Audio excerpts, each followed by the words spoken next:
She was the Queen of France, the most hated woman in Europe, and the subject of endless scandal, a symbol of excess, a scapegoat of revolution. But who was the real Marie Antoinette, beneath the powdered wigs and whispered rumors? Ah, yes. The glamorous life of being a teenage bride shipped off to a country where I couldn't speak the language. For peace. Très romantique. Today, on Legends of History, we untangle the truth from the gossip and give a voice to the woman whose silence still echoes through time. Maria Antonia Josefa Johanna of Austria was born into a world of empire and duty. The 15th child of Empress Maria Theresa, she was not raised for love. She was raised to serve the empire. When you're one of 16 siblings, you learn quickly that affection is a luxury. I was raised to be useful, not adored. She was bright, charming, but lacked the rigorous education of her older siblings. Still, at 14, she was selected to marry Louis Auguste of France, heir to the throne. A political chess piece. Austria plays queen, France plays king. The people, they play the mob apparently. The union was designed to secure peace between Austria and France. But peace was the last thing Versailles had to offer. Versailles was a palace of masks. Every gesture was judged, every outfit scrutinized. And Marie, she was foreign, young, and quickly despised by the French elite. Imagine arriving at a party where everyone's already decided they hate you. Oh, and you can't leave, ever. The Dauphin, Louis, was shy, introverted, and painfully uninterested. While Europe watched for signs of an heir, the marriage remained untouched for 7 long years. We were awkward teenagers playing dress-up as royals. He preferred gears and hunting. I preferred not being humiliated daily. Pamphlets accused her of everything: infidelity, homosexuality, secret letters to Austria.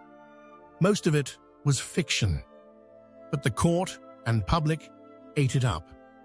When Louis XV died of smallpox in 1774, Marie and her husband became king and queen, both in their late teens.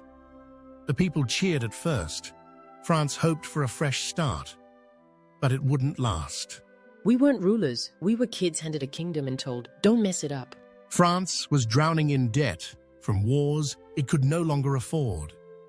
While Louis struggled with indecision, Marie filled the void with parties, fashion, and performances. Her tastes became legendary and infuriating. If I couldn't be heard, at least I could be seen. I wore gowns like armor. She built the Petit Trianon, a private retreat from court life. She even played shepherdess in a faux village. Yes, I wore silk while pretending to milk cows. Irony is not lost on me. Then came the scandal that broke her already fragile image: the affair of the diamond necklace, a fake plot involving a con artist, a forged letter, and a million-lever necklace. Marie had nothing to do with it, but the court of public opinion had already ruled. I didn't even like the thing. Too heavy, too vulgar. But they said I stole it? Please. She was painted as greedy and deceitful, a symbol of everything wrong with the monarchy. And this time, the damage stuck. The storm had been brewing. By 1789, it exploded.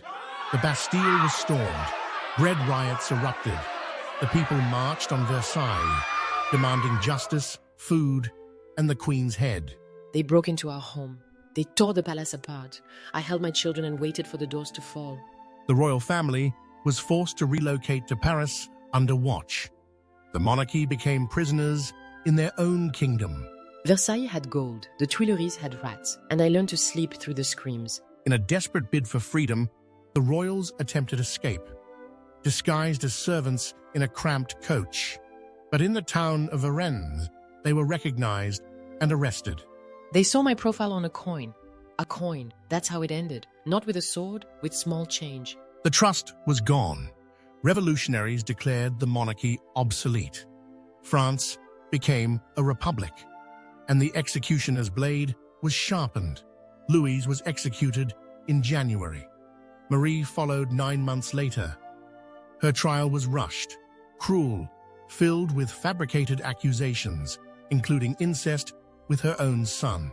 That was the only time I broke in court. They could accuse me of anything, but not that. I was a queen, not a monster. She was found guilty of high treason. At 37, she walked to the guillotine alone, wearing plain white. No crown, no dignity left to strip away. I stepped on the executioner's foot. I said, "Pardon me, sir." My final words, the last bit I had of my dignity. History remembers Marie Antoinette as spoiled, foolish, even evil. But beneath the wigs and scandal was a girl used as a pawn, a queen trapped by expectations, and a woman crushed by the wheels of history. I didn't ask for the throne. I didn't ask to be a villain. I only asked to live, and I was denied even that. She didn't say, "Let them eat cake," but we believe she did. Because myths are easier than truth. And now that you know the truth, what will you do with it? Some figures become legends. Others become warnings. Marie Antoinette became both, a crown weighed down by centuries of blame, now finally given a voice. If you enjoyed this journey through the past, give this video a like, subscribe to Legends of History, and tap the bell so you never miss another chapter.